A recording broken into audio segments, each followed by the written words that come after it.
बशर अल असद के तख्तापलट के बाद सीरिया पर अब इस्लामिक विद्रोही ग्रुप HTS का कब्जा हो गया है। सीरिया में HTS के कब्जे के बाद राष्ट्रपति बशर अल असद परिवार को लेकर रूस भाग गए हैं।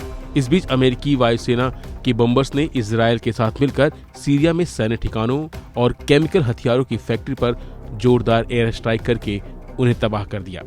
इजरायली सेना ने रविवार को सीरिया में घुसकर 7 सैन्य ठिकानों को पूरी तरह से तबाह कर दिया है।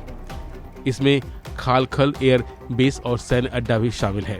इन हमलों में सीरियाई सेना के मिलिट्री इंटेलिजेंस ऑफिसर को भी भारी नुकसान पहुंचा है। IDF ने दावा किया है कि ईरान सीरिया में हथियारों की फैक्ट्री चला रहा था और उसके पार्ट्स वहां मौजूद रहते थे। अमेरिका और इजरायल दोनों को डर सता रहा था कि ये सीरिया के हथियार कहीं विद्रोहियों के हाथ न लग जाए। वहीं दूसरी तरफ इजरायल की सेना ने जमीन से भी सीरिया की सीमा के अंदर प्रवेश कर लिया है। साल 1974 की संधि के बाद ऐसा पहली बार हुआ है जब इजरायल की सेना ने सीरिया की जमीन पर कदम रखा था। यही नहीं, इजरायल की सेना ने गोलान हाइट्स के पास 10 किलोमीटर सीरियाई सीमा के भीतर जमीन पर कब्जा करके उसे एक बफर जोन में तब्दील कर दिया है। इजरायल ने इस कदम के पीछे अपने देश के नागरिकों की सुरक्षा का हवाला दिया है। उसने कहा है कि यह कदम कुछ समय के लिए ही है।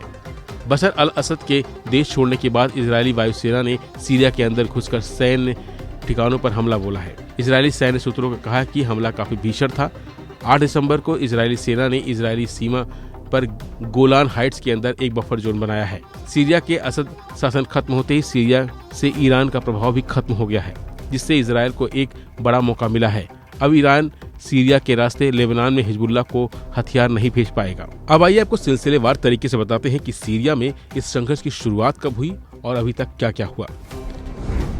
27 नवंबर को सेना और विद्रोहियों के बीच संघर्ष की शुरुआत हुई। 1 दिसंबर सीरिया के दूसरे सबसे बड़े शहर ओलप्पो पर विद्रोही गुट HTS का कब्जा हो गया। 5 दिसंबर HTS ने हमा शहर पर कब्जा किया। 6 दिसंबर दारा में स्थानीय विद्रोही गुट का कब्जा हो गया। 7 दिसंबर होम्स पर HTS के लड़ाकों का कब्जा हो गया। 8 सितंबर दमिश्क में विद्रोही लड़ाके घुसे राष्ट्रीय देश छोड़कर रूस भाग गए। 8 दिसंबर अमेरिका और इजरायल ने सीरिया पर एयर स्ट्राइक की। यानी कुल मिलाकर सीरिया में 24 साल के बशर अल असद का अंत हो गया और महज 12 दिनों में ही विद्रोहियों ने ये पूरी जंग जीत ली। फिलहाल के बस इतना ही। बाकी अपडेट के लिए बने रहिए वन इंडिया हिंदी के साथ।